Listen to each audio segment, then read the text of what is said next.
ഗുരുവായൂർ ക്ഷേത്രത്തിൽ എന്താണ് നടക്കുന്നതെന്ന് ആർക്കും ഒരു പിടിയുമില്ല. ഓരോ ദിവസം തന്നെ ലക്ഷക്കണക്കിന് ഭക്തരാണ് ഗുരുവായൂരപ്പനെ കാണാനായിട്ട് ദർശനത്തിനായി ഗുരുവായൂരിൽ എത്തുന്നത്. അവിടെ ഹിന്ദുക്കൾക്ക് നേരെ ഒരു ആക്രമണം നടന്നാലോ വിശ്വപ്രസിദ്ധമായ ഗുരുവായൂർ ക്ഷേത്രത്തിൽ എന്തെങ്കിലും ഒരു അനിഷ്ട സംഭവങ്ങൾ സംഭവിച്ചാലോ ആരും ഗൗരവമായി എടുക്കില്ല എന്നതാണ് വസ്തുത. ക്ഷേത്രത്തിൽ ഓരോ ദിവസവും വലിയ രീതിയിലുള്ള ഗുരുതരമായ സുരക്ഷാ പ്രശ്നങ്ങൾ ഉണ്ടാക്കുന്നുണ്ട്. എന്നാൽ അതിനൊന്നും അന്വേഷണം നടത്താൻ കേരള പോലീസിനോ സ്പെഷ്യൽ ബ്രാഞ്ചിനോ സമയമില്ല എന്നാണ് തോന്നുന്നത്. അതോ ഇനി അവർക്ക് താല്പര്യം ഇല്ലാഞ്ഞിട്ടാണോ എന്നറിയില്ല. നിലവിൽ ഗുരുവായൂർ ക്ഷേത്രം രാജ്യദ്രോഹികളുടെ ലിസ്റ്റിലാണ് എന്ന് പറയേണ്ടി വരും. കാരണം കഴിഞ്ഞ ദിവസം ഗുരുവായൂർ ക്ഷേത്ര പരിസരത്ത് നിന്നും ഈദ് മുബാറക് എന്നെഴുതിയ ഒരു മുട്ടായി കവർ അവർക്ക് ലഭിച്ചു. അതും ഒരു കാശ്മീരിൽ സ്വദേശിയുടെ കയ്യിൽ നിന്നും ആണ് ലഭിച്ചത്.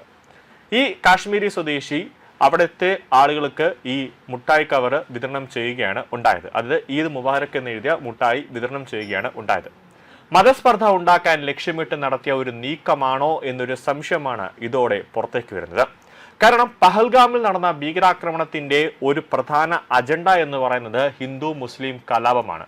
ആ ഒരു ലക്ഷ്യം വച്ചിട്ടാണ് ഒരു ആക്രമണം, അതായത് മതം ചോദിച്ചുകൊണ്ട് തീവ്രവാദികൾ വെടിവെച്ചത്. പക്ഷേ അങ്ങനത്തെ ഒരു സംഭവം ഉണ്ടായില്ല എന്നതാണ് ഏറ്റവും ആശ്വാസകരമായ ഒരു കാര്യം.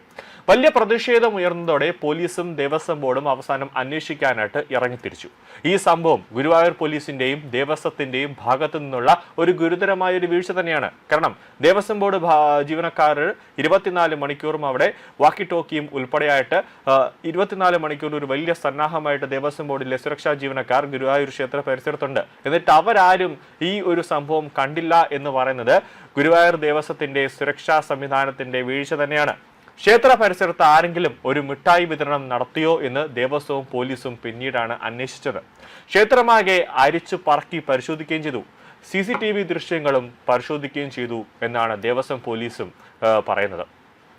ആ CCTV ദൃശ്യം പരിശോധിച്ചപ്പോൾ അതിൽ അസാധാരണമായി ഒന്നും കണ്ടെത്തിയില്ല എന്നാണ് ഗുരുവായൂർ പോലീസും ദേവസ്വം ബോർഡും പറയുന്നത്.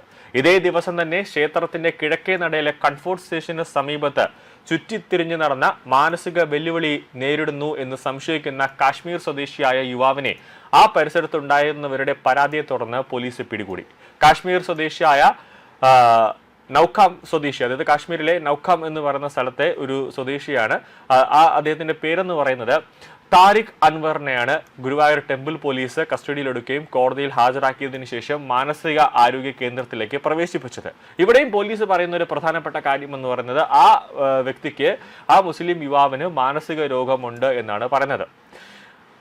അങ്ങനെ മാനസിക നില ഉണ്ട് എന്നൊക്കെ പറഞ്ഞുകൊണ്ടാണ് പോലീസ് നേരെ ജാമ്യം കൊടുക്കുകയും നേരെ മാനസിക രോഗ കേന്ദ്രത്തിലേക്ക് പ്രവേശിപ്പിക്കുകയും ചെയ്യുന്നത്. കൂടാതെ കേരളത്തിൽ നിന്നും ISIS-ലേക്ക് യുവാക്കളെ റിക്രൂട്ട് ചെയ്ത ആൾ ദേവസ്വത്തിന്റെ ഹോട്ടലായ പാഞ്ചജന്യത്തിൽ തങ്ങി എന്നതാണ് ഒരു സംഭവം. അത് 2 ദിവസത്തിനുമേ മാധ്യമങ്ങൾ ബ്രേക്ക് ചെയ്തിരുന്നു. ഇതൊന്നും ദേവസ്വം ബോർഡ് അല്ലെങ്കിൽ ഗുരുവായൂർ പോലീസോ അറിയുന്നില്ല എന്നതാണ് ഏറ്റവും പ്രധാനപ്പെട്ട കാര്യം. ഇപ്പോൾ ATS-ഉം IB-യും ഇതിനെതിരെ ഒരു അന്വേഷണം നടക്കുന്നുണ്ടെന്നാണ് പുറത്തു വരുന്ന വിവരങ്ങൾ. കൂടാതെ 1 വർഷത്തിന് മുമ്പ് ഗുരുവായൂരിൽ ഹോട്ടൽ നടത്തുന്ന ഒരു മുസ്ലിം യുവാവ് തുളസി തറയിൽ മുടി പറിച്ചിട്ടപ്പോഴും പോലീസ് മാനസിക രോഗി എന്ന് പറഞ്ഞാണ് അയാളെ രക്ഷപ്പെടുത്താൻ നോക്കിയത്. എന്നാൽ ഹൈക്കോടതി കള്ളത്തരം കൈയോടെ പിടികൂടി. മാനസിക രോഗിയാണെങ്കിൽ എങ്ങനെ ഹോട്ടൽ നടത്താനുള്ള അനുവാദം കൊടുത്തു? എങ്ങനെ സർക്കാർ സംവിധാനം ഹോട്ടൽ നടത്താനുള്ള ലൈസൻസ് കൊടുത്തു?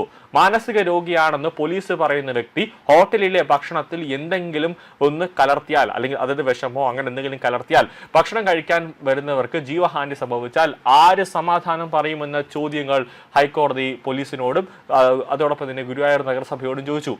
കൂടാതെ മാനസിക രോഗി എന്ന് പോലീസ് പറയുന്ന ആ മുസ്ലിം യുവാവിന് എങ്ങനെ വാഹനം ഓടിക്കാനുള്ള ലൈസൻസ് കിട്ടിയെന്ന കോടതിയുടെ ചോദ്യവും പോലീസ് പപ്പ അടിക്കുന്ന ഒരു അവസ്ഥയാണ് ഉണ്ടായത്. അതായത് ഗുരുവായൂർ ക്ഷേത്ര പരിസരത്ത് നിന്നും സംശയം തോന്നിപ്പിക്കുന്ന രീതിയിൽ യുവാക്കളെ പിടിക്കുന്നു, മതസ്പർദ്ധ ഉണ്ടാക്കുന്ന രീതിയിൽ അവിടെ പ്രവർത്തനം ചെയ്യുന്ന ആളുകളെ പിടിക്കുമ്പോൾ ആദ്യം പോലീസ് ഇയാൾക്ക് മാനസിക രോഗിയാണ് എന്ന് പറഞ്ഞുകൊണ്ട് കേസ് ഒതുക്കി തീർക്കാൻ ശ്രമിച്ചു.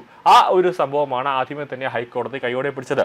ഇതിനിപ്പോൾ ഒരു അന്വേഷണം നടന്നുകൊണ്ടിരിക്കുകയാണ്. കോടതിയുടെ ഭാഗത്ത് നിന്നും വരും ദിവസങ്ങളിൽ ഒരു അപ്ഡേറ്റ് ഉണ്ടാകുമെന്നാണ് പ്രതീക്ഷിക്കുന്നത്.